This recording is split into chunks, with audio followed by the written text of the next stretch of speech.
All right, hello everyone. My name is Silas. I'm part of the events team here at Brookline Booksmith.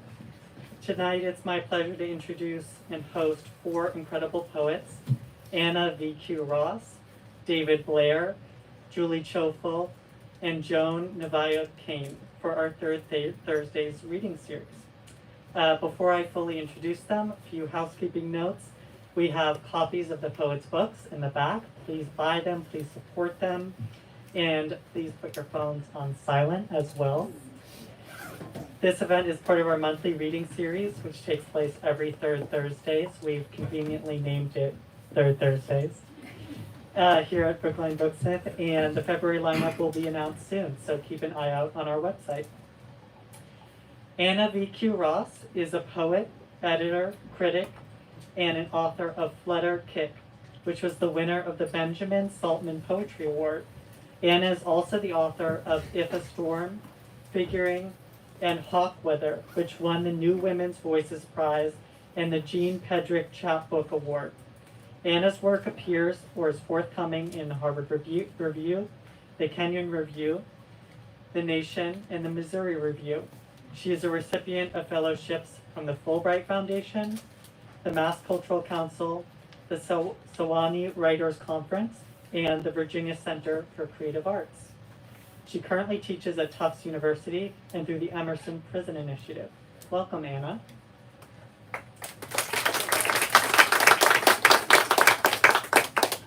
Joan Naviyuk Kane is a visiting assistant professor and a poet at the University of Massachusetts, Boston.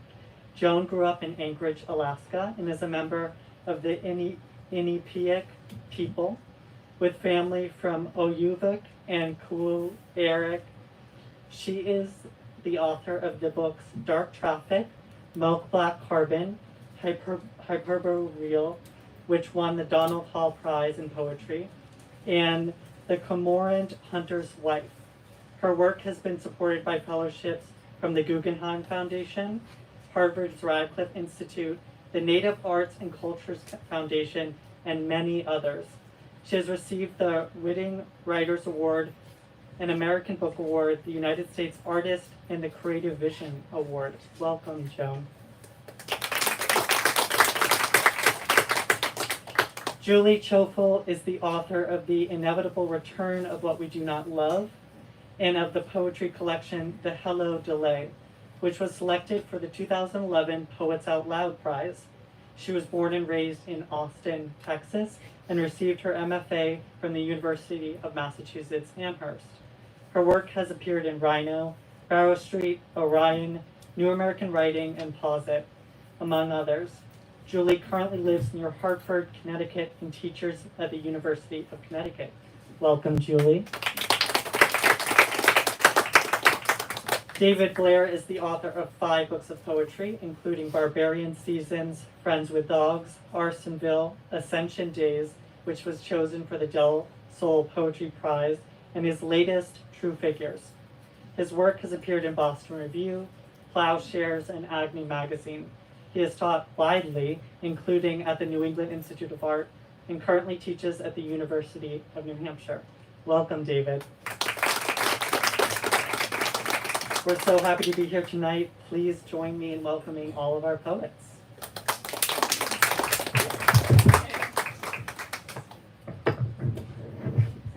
Although I realize whether you're more comfortable reading here or anyone can use the podium, feel free to switch it up. Yeah.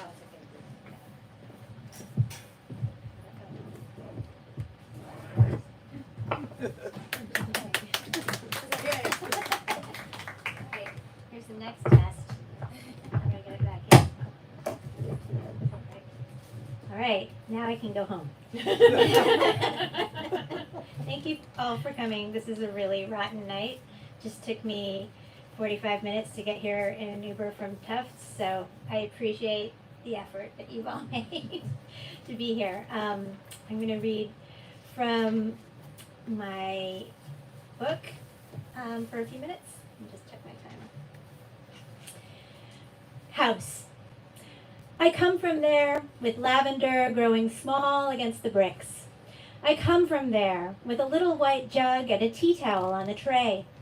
I come from there with a worn stair rug and a wooden banister, leading up 2 floors past bedroom doors to a room at the very top, with a window looking down to a square of grass and a garden wall, where roses grow with tangled canes rooting between the cracks. I come from where I once was told someone attached a lock on her bedroom door and didn't say why or who she feared might open it through all the years she stayed in the house with lavender grown small against the bricks, and the roses rooting through the wall, and the tea towel on the tray, and the little white jug and worn stair rug. She descended the day she went away. I come from there. This is a book about mothers and daughters and the circularity of that relationship. Becoming a mother made me think a lot more about my own daughterhood and also my mother's motherhood. And she was somebody who didn't grow up in this country, and this poem alludes to that. It's also a Boston poem. You might get a few of the references. Anxious talker. There is a place where words are born of silence, Rumi says. Is it a place of anxious talkers, the sort who can't be in an elevator without remarking on the weather, not waiting for a response? How about those pats? Or a place for all of us who knew the answer in 2nd grade, but were afraid to raise our hands, and now can't stop shouting, 7! It's 7! I know it too! At the teacher who praised the one girl who spoke, shaming the rest of us. She was the same girl who pulled your hair at recess if you wore braids, and once punched you so hard in the thigh it left a bruise the size and shape of the dark purple pansies your mother planted each spring. Small purple flags to claim the soil of a place she wasn't born into. Slowly the bruise grew a yellow halo, and you were silent about that too, until your mother found it in the bath. The words that came then were hers. Fear that you understood only as anger. Why didn't you tell? And a visit to the teacher, despite your pleas. It wouldn't work, you knew. That night, awake in the silent house, you fingered the bruise and heard, or thought you heard, a humming that might have been a word.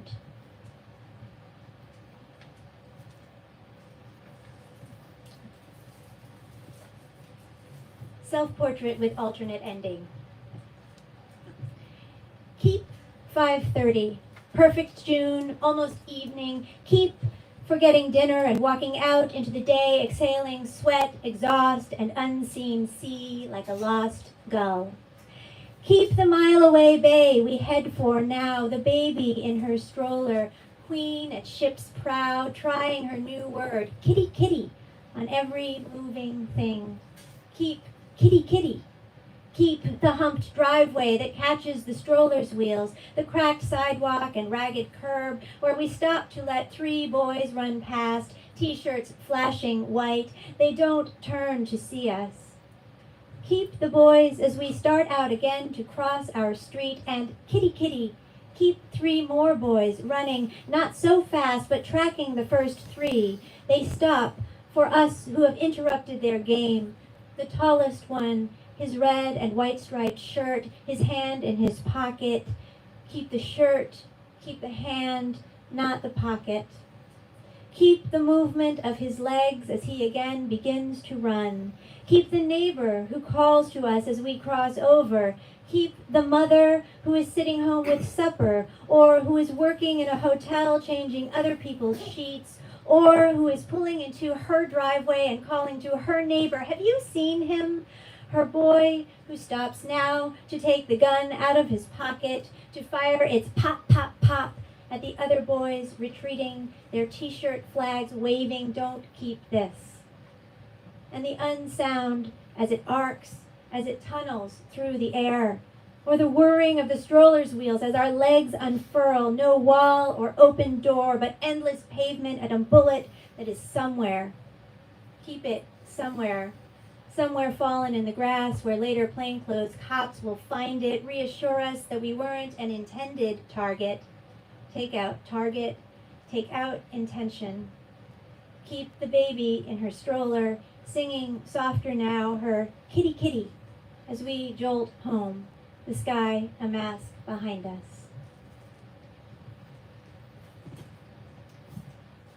There's a lot of fear that goes into parenting. And this is a poem that maybe gets at some of that. There's also a lot of fear in childhood. This is called All Hallows.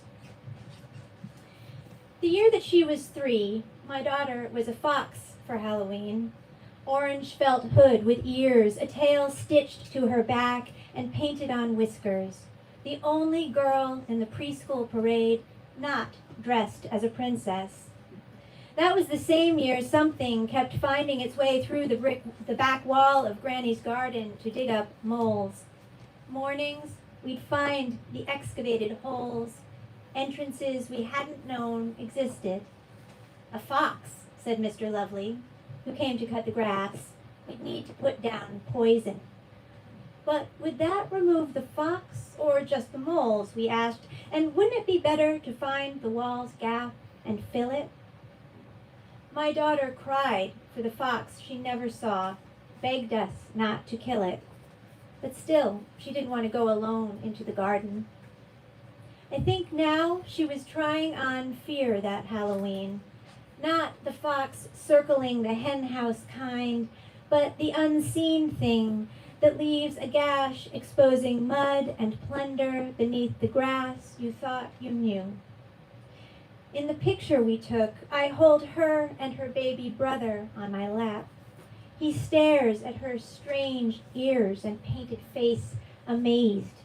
She bares her teeth and locks the camera in her gaze.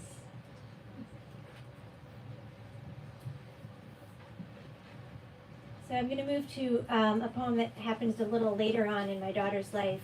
A large part of the experience of parenting, for me in any case, has been the sort of constant interruptions that you are broaching at all times. You know, you're sort of like, you get up, get dressed, get everybody fed, out the door, to work, back, picked up, dropped off wherever they need to go. And while this is all happening, you're fielding questions, and the radio is on, and you're getting a text, and you're reading the news, and you're just having to sort of incorporate all of that into your life and like keep going to bedtime.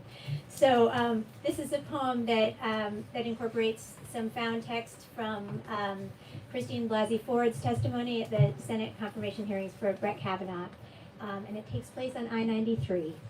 It's called Fugue. Can you tell us what you don't forget? The senator's voice repeats from the radio. It's rush hour, Boston, I-93, driving home from dance class with my daughter in the back seat. Her 12-year-old legs stretched long in pink body wrappers brand spandex as she wonders aloud what we're going to eat for dinner. Air brakes wheeze, then release beside us as a bus muscles past. And should I change the station? As the senator's voice repeats, can you tell us what you don't forget? Above the traffic, rush hour, Boston, I-93, my daughter in the back seat. Girl whose body I once unwrapped from mine. Is she listening now as the woman speaks? I was pushed onto the bed. His weight was heavy. I shake my head. Boston, rush hour, I-93, as if I could swerve by what edges up in me. He put his hand over my mouth. It was hard for me to breathe. Boston, rush hour, I-93, but I'm cruising a suburban street of dandelion lawns, legs the same age as my daughter, who jams her knees against my seat when I hit the brakes as one last car squeezes in ahead of me. Can you tell us? Boston, rush hour, I-93 is fixed to a grid of red. What you don't forget? Taillights that bleed their after images. Can you, against gray sky, I'm tired, forget? Picturing my bed back home. What you don't, quilt pulled tight against the sheets. Can you don't forget? Or is it that other bed? What you, and what year was it? Forget, don't. What day? Don't. Can you forget? How? Tell us. Don't tell what. Did he? What? Can you forget? Don't tell us. Touch me? I was wearing a one-piece bathing suit. I believed he was going to rape me. Boston, rush hour, I-93, a tail light flickers, horns begin to beep. How many times will I repeat this drive? Mom, when are we going to move? Her voice reaches toward me, and I ease my weight up off the brake, considering the question. The miles, like bodies, fall between us and what I don't forget. In Boston, rush hour, I-93, driving home from dance class with my daughter in the back seat.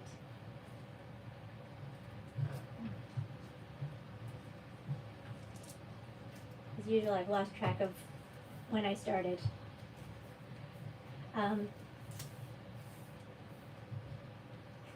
Just got the thumbs up, all right. This is a poem about my son, or in which my son figures, along with quite a few other figures from mythology. He is not mythological, he is real. Explaining tampons to my son. Mama, what are those? He asks, pointing to the small cardboard box that appears monthly on the toilet tank. So I tell him, inside, uterus, a baby could grow, doesn't. Serious-eyed, he listens. Don't worry, it doesn't hurt, I lie. No baby, he says. Yes, baby, I nod. No baby. We've been reading Greek myths. The gods swallowing their children or hiding them away in caves. Zeus ravishing women into cows and islands and ash. Did it hurt? Hera fuming, the other Olympians gorgeous on their thrones, trying to get one over on each other on earth. No blood, but ichor and ambrosia to smooth their battle nicks. I think of washing my sheets this morning, generations of smiling TV women in my head, calmly conquering grass stains, grease, mud, blood that dried in and caked on. Back on the couch, he leans close, squeezing himself against me. Keep reading. We've reached Troy, a whole city, and so many favored heroes demolished over a goddess snit-fit and a greedy boy before the Romans take over with their temples not so beautiful, but more luxurious. What's luxurious? He asks. Expensive, I tell him. Something everyone wants. But not beautiful? He asks. Maybe not. This is confusing. Also comfortable, I say. It's the end of the story now. All the gods renamed, then given up to constellations almost obscured by light pollution and bedtime schedules. Mama, have you finished shedding your blood? He asks after brushing his teeth. Mostly, I say. He nods, burrowing down into the luxury of his bed. I'll finish with one more that, if I can find it.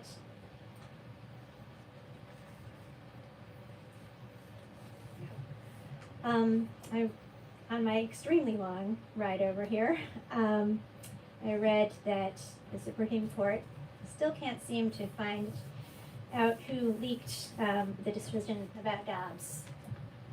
Very curious if they don't know. This is a poem called After All. It's a love poem about abortion. After all. Even when the garlic crop is good, something else is always dying. The peas withering in the afternoon, we hoped for rain instead of watering. The tomatoes overshaded. It should teach us something about pathos or fate, but really, couldn't we have tried harder? Predicted the week of heat when the spinach bolted? The trouble with gardening is there's rain and wind and sun to blame. Like the woman in the buffer zone outside the clinic who spat at me and screamed, "What kind of man is he to bring you here?" While I held your hand, and our daughter curled in her crib at home with the sitter. Afterward, I dozed against you on a park bench overlooking the city until I was ready to go back to work. but that's not gardening. And still, there's the garlic, those round, paper-skinned heads you pulled this morning and carefully laid out to dry on the driveway's warm, flat bed below our window.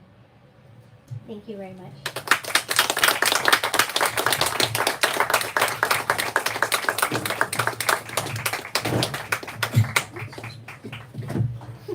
Thank you for leaving the microphone.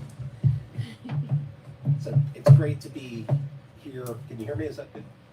Is that better? I can't tell. It's great to be at this bookstore. A little bit closer. A little closer like that? Oh, okay. Oh, yeah. All right. I see. Okay. It's great to be at this bookstore. I worked in this neighborhood for 17 years, so I would, come down here and buy a book and get on the bus and ride home. This book is selected shorter poems and prose poems from my 4 books, and then other poems, that I wish I had included that I didn't include. It was fun. I got to revise things that were published already and that sort of thing. But here's 3 poems that are coming out in the Brooklyn Review, the Brooklyn Rail in April. So I don't usually write directly about my my family, my parents, so my father's an economist and he was his parents were from Ireland. So my sister's an economist too, so I wrote this poem. Poem for my foo. You sound okay, this thin-lipped, red-headed knockout says to a musician, but she would not go out with your tin whistle and patty cake drums even if you were in the Chieftains. There go my father and sister, the economists, styles of mind, family of origin. There is a version in some papers. They think Irish intellectuals have been out there knocking down superstitions, pure pagan nonsense for a long time. They are looking up and adjusting reasonable scales for as long as people have been lighting up their wicker men. This brood has terrible, hilarious orderliness and orderly ways of interrupting and think that is fine.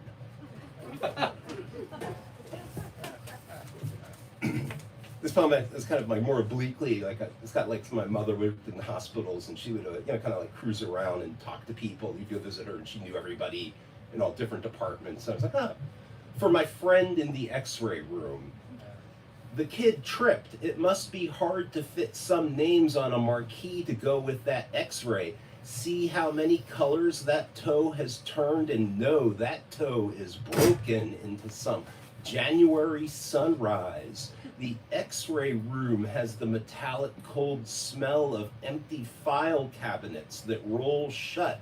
This person has a high-powered telescope camera to peer into the universe of the body. Lead aprons feel the way George Jones's head, the bartender's girlfriend, feels, keeping him safe from floating away. Energy gets to be visions of bones, one of the peaks of science anybody who has browsed back page ads would have to admit. This is the ad you would submit. Single ass cold against that metal chair at my work in this shady place in my pajama bottoms. I like to kid Harvard, and people go to Harvard because, well, they're usually very smart, so they can take a joke. But I actually do like their museum, but I did write this poem. It's not a great museum for Sebastian Smith. When you drive by, you are glad they are all in there. Some of these wigged out paintings, the surviving heirs could not wait to give away to the museum for awful and ugly.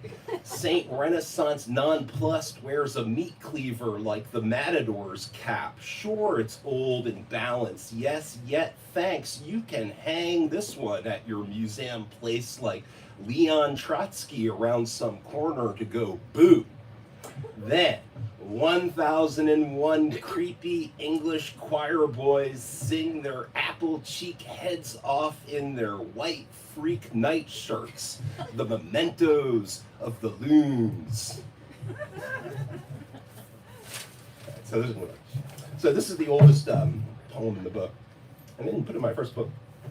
I wrote this back in 1998 after going to a Bruins game with my friend, and then we watched Dawn of the Dead, which was I loved because all those George Romero movies were filmed where I lived. Like I used to ride my bike in the Homewood Cemetery, where like the first one was filmed, and then there's the malls, the Monroeville Mall, where there used to be a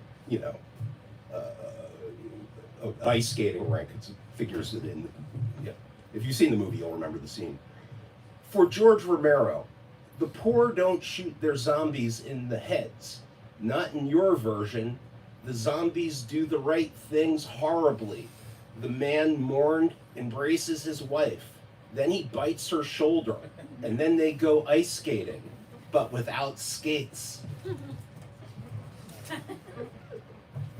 This is a poem I wrote when Mitt Romney got elected governor. And it actually has a Brookline thing. The beauty parlor in this poem was down on Harvard Street in the Brookline Village. Sonnet for Robert Reich.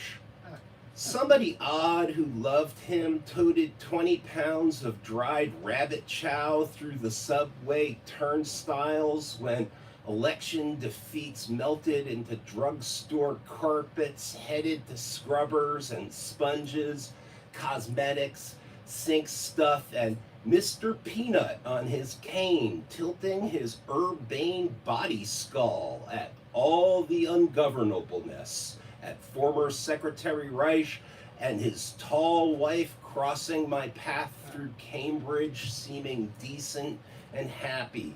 Somebody small-mouthing an Anjou pear with thin lips made health and life measly, strictly for the rabbits.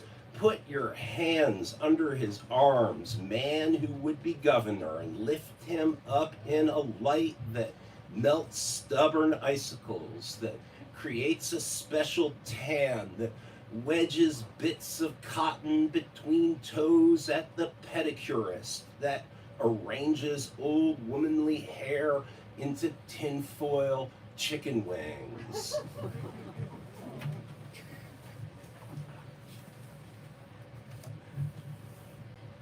A couple of years ago, I saw Serena. I went and saw Rossellini's Flowers of St. Francis. It's like great neo-realist movie with a screenplay by Federico Fellini. So, Rossellini's Flowers of St. Francis. Brother Chico, Brother Marx, brother. Physical sadness is physical immensity and exertion, pleasure burning, a stairwell that winds and winds. Barefoot in cold rain gets hit by sticks or hit by cattlemen. There's a Mormon on a daisy margin in composed lighting. Hit him. The harshness of life is made sweet by companionship, coin of the realm. Praise that poverty now. At Park Street Station, a season of beautiful raincoats and squirrel phones, their haircuts, skirts, and suits always better looking, to relationship negotiations and other quail feathers, dinner plates, work stuff. Couples carry on their heavy work the way the coyotes hold anvils. The subway on one level, slim streetcars, up here walls, ceilings, tunnels sprayed with fire repellent against fire, but not mud, catacombs, a Venetian future. Isn't it romantic? And won't it be? Yes, and yes. This is the this poem is the building I worked in, where New England Institute of Art was, is that brutalist building at Route 9 and Harvard Street. I love that building, actually. So I wrote this poem, Mothership Prose. Where is the boss? Maybe Vermont. As for the boss under that boss, I give up on Fridays in July. May the cruise ship of these hours, depopulated summer, come in with white shorts and crisp white shirts and even more clavicles. I am about to step into the golden assistance of late afternoon where the bicycles with training wheels and lacrosse sticks will be out on quiet streets. Except for these tubes of fluorescent light, the moment is like the one right before I step up the stairs from one dark floor to another to bed. There are times when I fall face forward into the fast-moving streams where my dirty shoes have again filled up with water, silt, and warm fish. These streams are like one of those places in the wilderness where my size 12 feet can actually be in all three mountain states at once. About that same time, I read that there was all these Iron Man movies that my students were crazy about, which are the stupidest thing ever made. And so I wrote a poem for superhero movies called Stupidity Poem. I am not a golden superhero, but my boot is a superhero.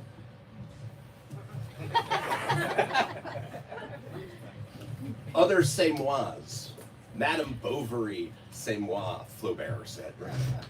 Little fella he named Bruno, c'est moi, calla lily, health store, carob, okay, bald publisher, gardens, apples, pears, diabetic former drinkers of homemade wine, all that, c'est moi, plus the whole concept of Fabrizio in the Charterhouse at Parma. Of course, parents are running a three-legged race no matter what.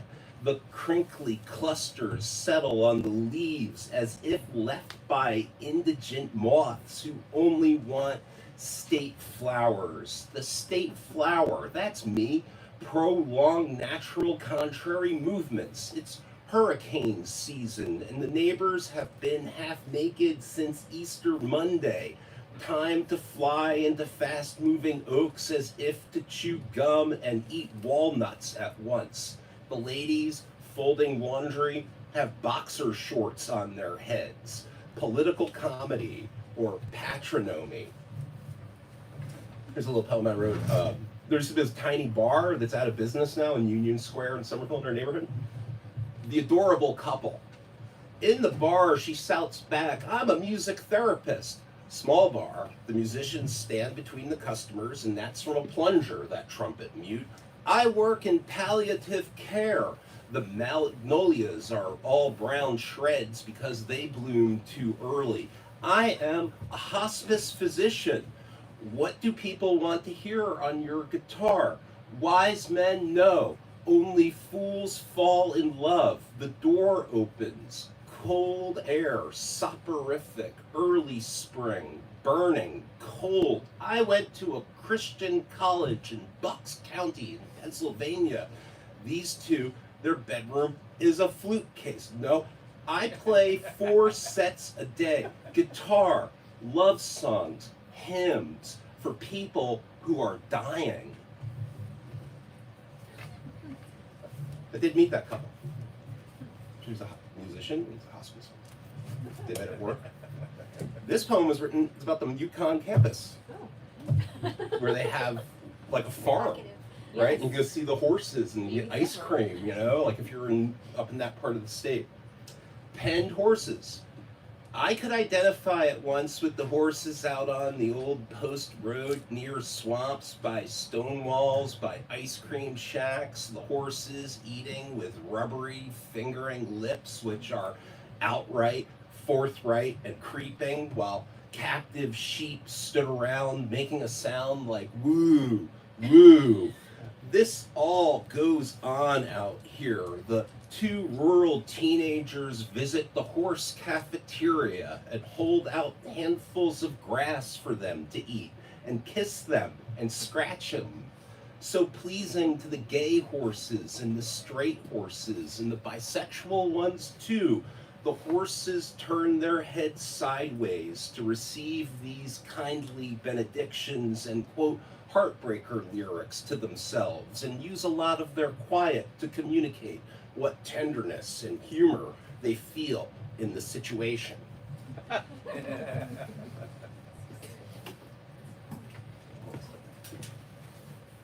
a short one, wrote for a friend. Girl with dog. Going around Lake Pongapog, there were these two kinds of dancers. Our 6-year-old and your good dog.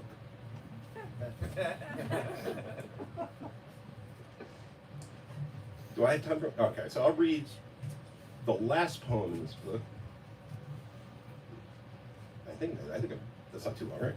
In Monarch World, this is down South Jersey, Avalon, Stone Harbor, New Jersey. Like, we went down there during COVID. Go there all the time, actually. And, it was great because nobody was in the town. It was beautiful. It was like in the 70s. It was October. I loved it.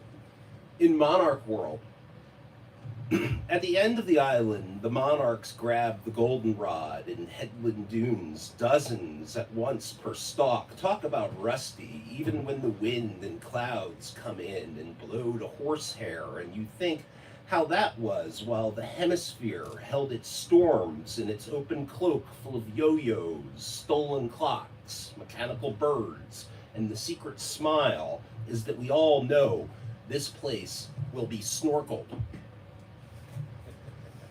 What are you?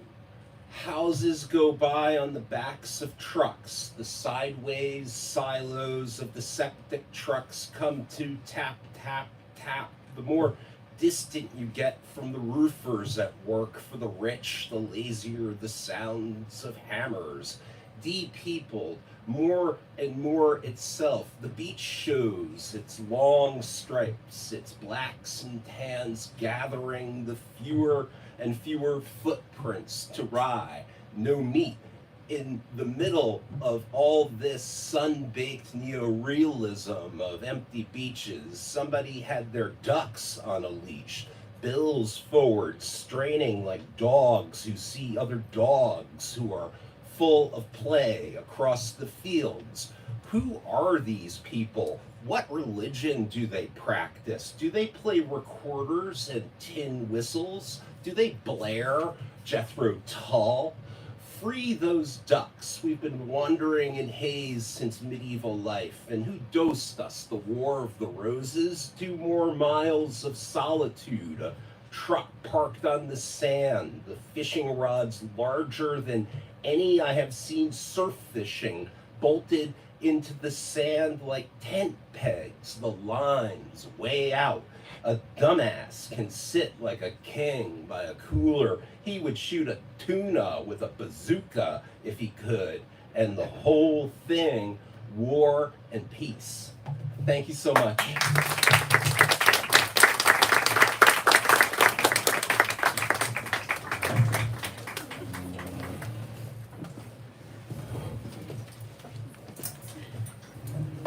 Ooh, that's hard to follow that. Hi, everyone. Just want to echo the gratitude for you guys coming out on this very wet night. So, all right. So I'm going to read a handful of poems written over the last couple years, and then I'm going to read a section from the book, my new chapbook that they have here tonight that just came out. So I'll end with a section from that. So this first poem I wrote when I was watching a lot of shows, and my kids were watching a lot of shows. I was reading various books that all had portals of some kind or another in them. It just felt like portals were everywhere. And I was like, God, I mean, I just couldn't even turn on a show without there being something that was a portal or was just like a portal. And, you know, I'm like, my head's in poems all the time too. So it's like, you know, poems are portals anyway. So, all right, portals are having a moment. Portals are having a moment on the TV, and I'm having a moment that's not. My world not ripped apart by light or arms, weary from swimming the multiverse. Harjo says, I cannot walk through all realms, but I can't get the smell of burning stars out of my nose as I drive the state's lines between jobs and lonely in one world, catching a little blue meteor trip through my sky. Same as the Milky Way must have meant nothing or anything not so long ago. When I saw the face in the moon the other day for the very first time, with its inverted brow and open mouth, It looked surprised to see me too, trying to stay in the pop of the now that is all too often about the otherwise, singing the prettiest whole that you ever did see in these humdrum years, nearly bursting at their seams. So this next poem has an epigraph from Miranda July, who's a writer and an artist. She's got some films you may have seen too, and she has this one funky little book that she wrote while she was procrastinating, working on one of her films, and she was like not wanting to work on the film, so she kept doing this weird project where she would take the penny savers, which is like this old newspaper that like, people sell their stuff for very cheap, right? And she would call people from the penny saver and ask if she could like bring her camera crew to interview them just about their life. And then she wrote this book about these random people while she was trying to not work on her movie. So the quote from her is, "So all my time was spent measuring time." And this poem kind of goes back and forth in time and space a little bit. What was happening? What was happening was the trees, which we learned were doing what we had suspected all along, talking to each other with some help from the mycelium, a reality woven from a fantasy grown out of living in the plain old world. This is where I stopped to think about myself. When I was young, I wanted to be tiny, miniature, and live alongside a wooded stream, always and ever alone. Alone was magic because it was time to think about what I couldn't see. When I was old, I still loved it, but too much alone meant a kind of getting stuck. This is where I make myself keep going. Running to everyone to tell them about the run, reading just to stop and text everyone about the text. Here's what's happening now, I tap, holding it up to the phone. This is where I am. Not too far from a river, but close enough to know it dwarfs me, to know a few things can hold me to the others, a shaft of air, its non-existence, reverb of the hermit thrush, hair-like structures humming with conveyance, just in case you were wondering.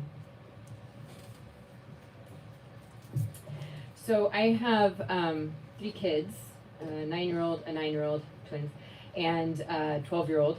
And I wrote this poem a few years ago in the middle of, all of the sort of tumble that Anna described earlier. And it's called Because I Said So. Because I said so. It's just impossible to live among the industrious. What about the business of not? Like conscientious objector of the whole way. Though I love a good list, I love something else more. One child goes to his room to deal with his feelings. The other gets saccharine, like, look at me, I'm so, so good. So much of the children's play is pretending, but then stepping in and out of it to direct. Now pretend I said I don't like you. Between teaching and listening to her face, little force, little firework, already ashen at the thought of what people are doing to each other. I am not ready for place to mean only lesson. What about finding beauty in the terrible world? I mean, none of this land looked like this before people. What about the not lesson? Not wealth accumulation, not permanent structures, not award ceremonies. We stack up all the apocalypse. Tell the kids, pretend I did this differently. Now be chemistry and physics. Now be a mess of thoughts. Our demise making nothing but room for something else inside of you. So one of my obsessions the last few years, I don't know, I feel like the popularity of it probably means it's a lot of people's obsession since the pandemic, is like podcasts about like happiness and like well-being and trying to find your way in the world and all that good stuff. But I've always had this sort of fascination with all the dialogue around the idea of happiness and well-being. I think partly it's a useful conversation for us in our daily lives, but also it's kind of a weird thing to think about the way we talk about this stuff. And so I have several poems I've written lately that deal with that. And this one is just called Happenstance. The national park of happiness, the night sky of happiness, the accidental decahedron of happiness, the forged signature of happiness, the physical comedy of happiness, the Lone Ranger of happiness, the handheld device of happiness, the suspicious laundromat of happiness, the rolling countryside of happiness, the clean window of happiness, the deja vu of happiness, the unexpected windfall of happiness, the next level of happiness, the carbon decay of happiness, the melodramatic grandaunt of happiness, the deconstructed t-shirt of happiness, the jello mold of happiness, the club member of happiness, the protest signs of happiness, the desert island of happiness, the anonymous nudes of happiness, the beginner tarot of happiness, the planned blackout of happiness, the colicky baby of happiness, the rewritten history of happiness, the paper boat of happiness, the death doula of happiness, the unknown quantity of happiness, the castrated religion of happiness, the 7-course meal of happiness, the skilled doctor of happiness, the liminal zones of happiness, the horny toad of happiness, the indigo bloom of happiness, the rickety bridge of happiness, the unopened letter of happiness, the broken greenhouse of happiness, the polluted estuary of happiness, the blinding fog of happiness, the parallel voyager of happiness.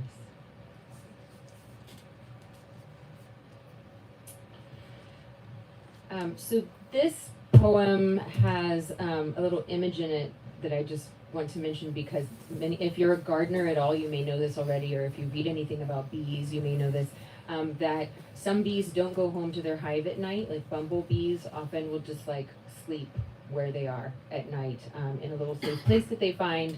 And I didn't know this until I've only been in New England about 10 years. And I didn't really grow up with bumblebees where I grew up in Texas. And so getting to know bumblebees in my garden has been interesting. Sometimes I'll go out like on a July morning, and if it's not very hot yet or the sun hasn't hit that bed, there'll be bees sleeping in the flowers. And so you can find them, especially in the larger flowers. Like in this case, this poem is about the hibiscus, which is a very large flower, sometimes as big as your hand or a plate. And sometimes you just find them sleeping in the flowers in the morning. And anyway, it's really lovely. My kids like to pet them while they're asleep. The bees don't seem to mind. So, hibiscus.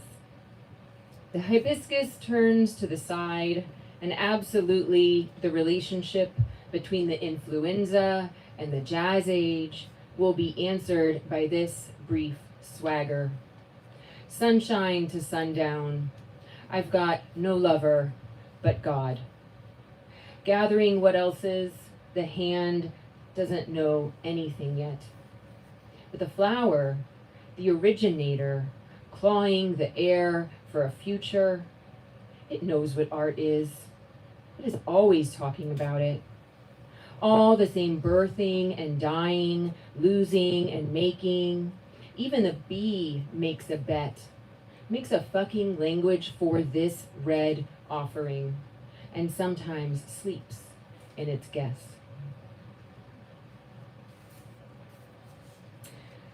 So now I'll read from my new chapbook, The Inevitable Return of What We Do Not Love is the name of the chapbook, and it's basically one long poem. So the poems have a lot of space in them, and they're kind of in these chunks. So I'll just read from the beginning of the book. The inevitable return of what we do not love. Here it comes again, the little gleam, the gem, forged under pressure, folded light. We stand in the cave with wonder, going, who made this? Going, not I. Who's going to help me make my own glittering nest? Not I, said everyone, not I. then who's going to help me eat it? Oh, I will. We can all do that. We can eat everything, they said. We have an insatiable appetite.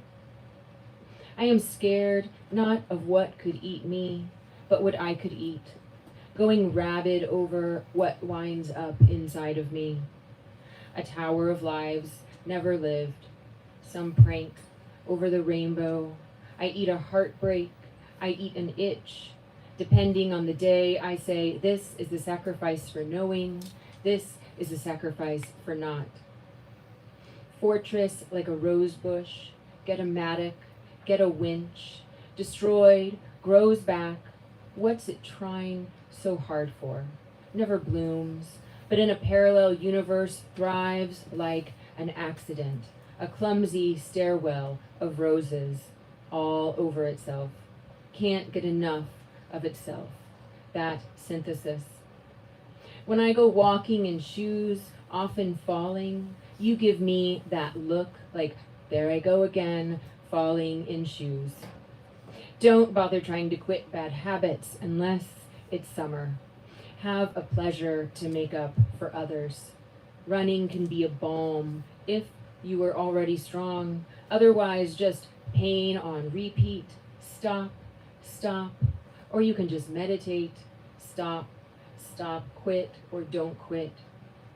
Like dead love haunts our dreams, some mixings of endings. I'm good with the future. No beef, no quarrel. But is it good with me? Turning me over in my grave, like a map without a legend, a codex, a trunk, a name like a list of other names. Or another version. I lowball the dealer who looks at me eagle-eyed and vain. A little gravity steadies me finally. I retreat. How dare I think it was even for sale?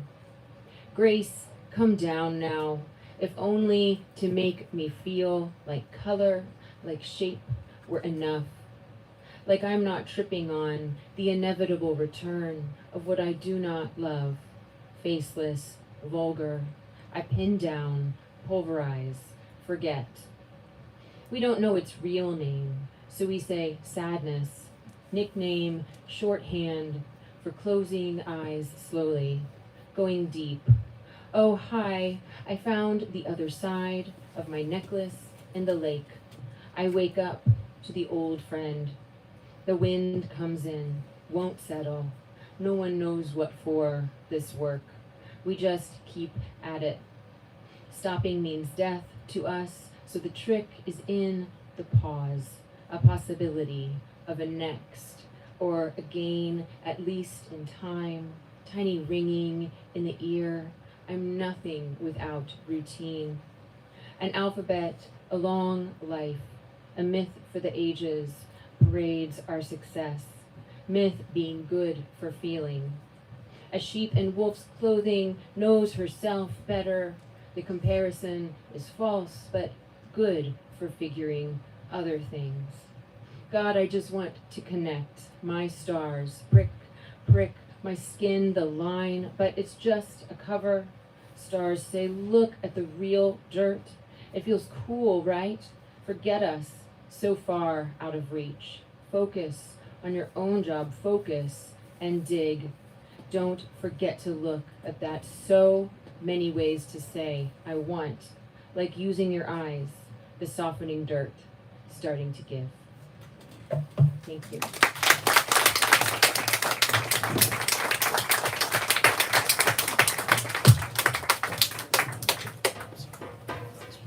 And folks, I just want to say we're going to go a few minutes over. It's been such a pleasure hearing all of these authors' work, and we wouldn't want to hear anything less than Joan for 15 minutes.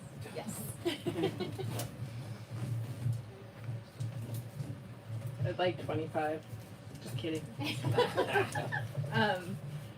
Elisande Min, thanks to the poets for your words tonight, and congratulations to Anna on her beautiful new book, and also on your new readers. I like those. I'm gonna read some poems from Dark Traffic, which they're kind enough to carry tonight. For those of you who have had books come out or whatever has happened to you during the pandemic. It's been weird to have a book come out during this pandemic. And so here we go.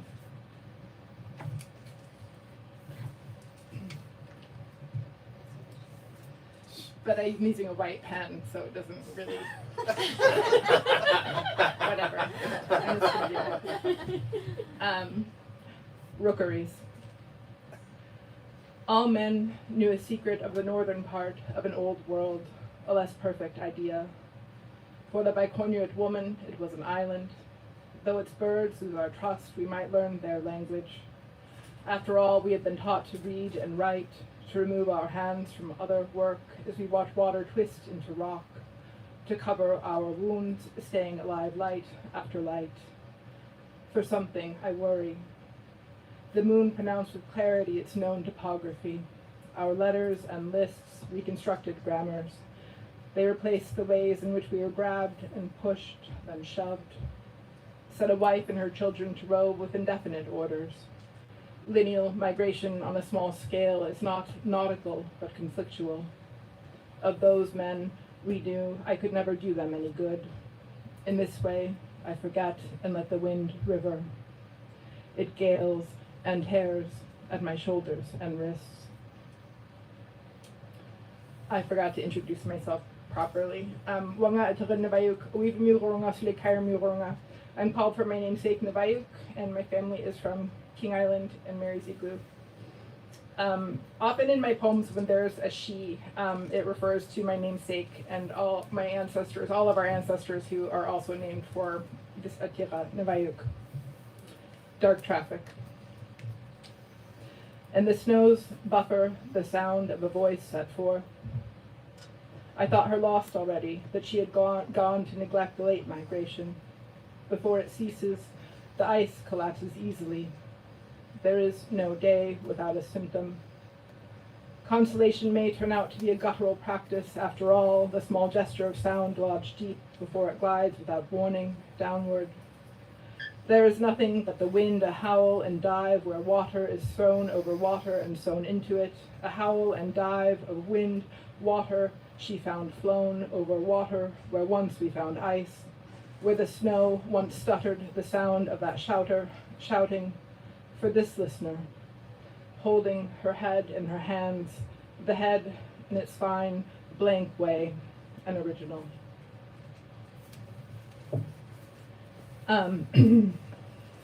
This is a poem that's not about my kids who will both be teenagers next month. It may or may not be about my mom, or it might be about my namesake. Gray eraser. There is no one to scold, even when the heavens deem the most abject of failures receptive to correction. Likewise, in cackleless sleep, the magpies remain tucked away. A mother can no longer dismiss her child as a spectacular waste of an education. Even the wind stills its sighs in the dry and bare branches of the nearby white spruce damaged by virula blight. Meanwhile, a pearl green fox retracts its untrussed tail through an eastward sky thick with unfamiliar stars. If I wake, missing the cold, fresh sound of new snow, I may still miss the kinds of places that scar me and complete my sorrow. Late at night, the birches must let their leaves pitch and imbricate the floor of what is left of the woods near what is left of me. This is a longer-ish poem. And the lines at the end are Alice Oswald's. The title of this poem originally was Upon Learning That She's Hung a Fox Pelt from Ted Hughes from the rafters above her desk, which Alice Oswald does, but it's now just Upon Learning That She's Hung a Fox Pelt. Not an easy thing to shake as she defers her rapprochement with Apoidea over false oxlip and phlox. A glacier makes a river of ice, of earth, of everything that is and is not she. A paradox. The present is a dark text to return into. She strikes the bright inscriptions which might yet teem for a long time. We tread the paths of myth grown sick, like the boy who banged an adze until it grew dull and the snow ceased, and like that which presupposes it and us lying image lilt. I am not quite myself within other declarations. I do not exalt with great nimbleness, and did not notice the lemming as he slipped through a hole in the fenestra on some annual migration to the sea, past himself as his own peltmonger, and far past the point where he pulled an awl through the fauces. In these words, enclosed too at times within the old enchantments, one broods beyond the problem of being bound to place, to anything at all. And then the ballista, too, becomes its own source of wonder, an omen, albeit one tempered by the concise splendor of a mind as it moves quick, unsick, within the confines of night. Breach lyric, split time. Will she will, explicate the fixed architecture as it flickers by, trying over and over its broken line, trying over. I have a new chapbook that'll be out shortly from Staircase Press, which is a new imprint that Grolier is putting together. I'm just going to read a few poems, mostly because I ran out of printer paper, because my kids are at that age where they're using all of it. This is a poem called Don't Run Out. Real and white as snow, have you forgotten starting over and over? The swan crossing with a dark tide southward to the sound, not too far off, firework and blast of something hard to reach and harder to escape. I remember how, without you, a woman's quarrel, it passes into a quarrel with no one.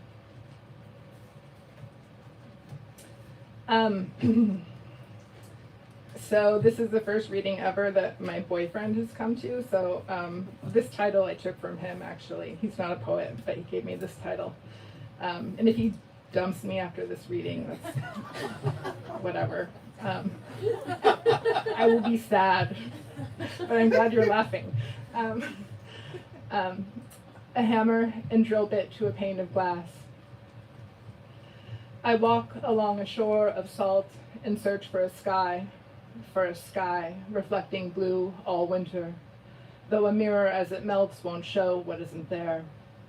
And metal clapper on metal, and a lost photograph of the Ouroboros circling the bright days in Poltava and elsewhere, as she crouched astride of a tree where the eggs, Gogol's poppies, inscribed with lines could empty nothing in supplication to the erased faces of the figures carted everywhere from the steppes.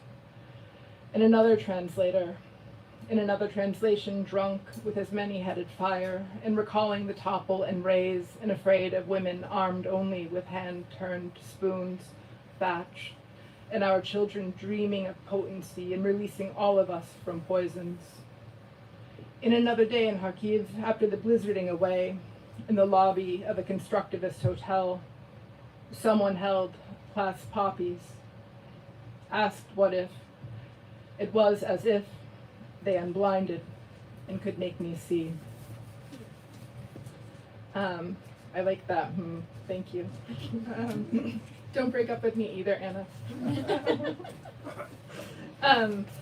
Okay, I'm going to skip the rest of this printout because we also are running out of toner, and I don't know those poems well enough. All right, I said I was going to read for 25 minutes. It's been 10. I'm going to read for 2 more, maybe. This is a poem. Actually, I'm just going to read. I'm going to read this poem because I really want to. Because the purple flags, the small purple flags, reminded me of this. Hyperboreal. Arnica nods, heavy-headed on the bruised slope. Peaks recede in all directions in heat haze, evening in my recollection. The shield at my throat ornamental and worse. We descended the gully, thrummed into confusion with a last snowmelt, a tricklet into mud, ulterior. One wolfbane bloom, iodine-hued, rising on its stalk into the luster of air. June really isn't June anymore, is it? A glacier's heart of milk loosed from 1,000 summer days in extravagant succession, from the back of my tongue, dexterous and sinister.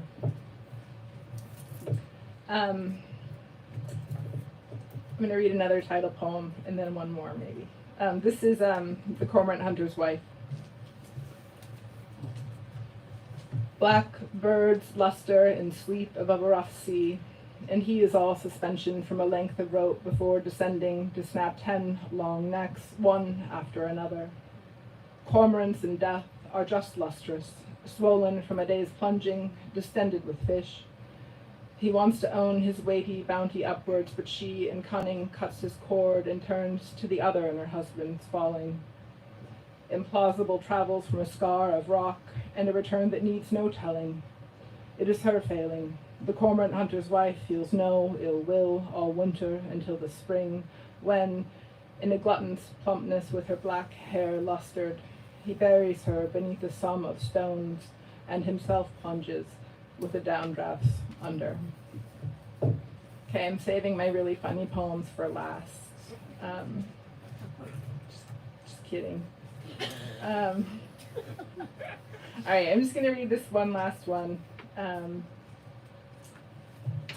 It's called Nunetak, which Nuna means land and tak means a thing that is made out of. Nunetak. In a strait, some things are useful, others true she turns to ash.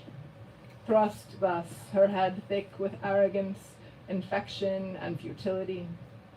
It could be how a young wife went, strewn with net-veined willow and mountain avon, trespass and wreckage.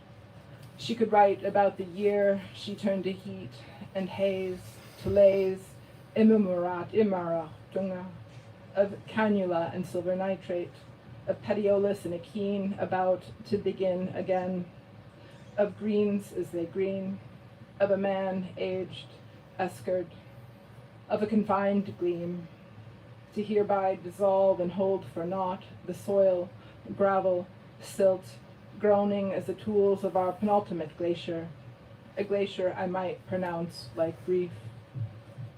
One does wish for words to thaw in the mouth, but find instead a tongue welt, erosional or depositional, raised and visible, rift into language and grit. Thank you again.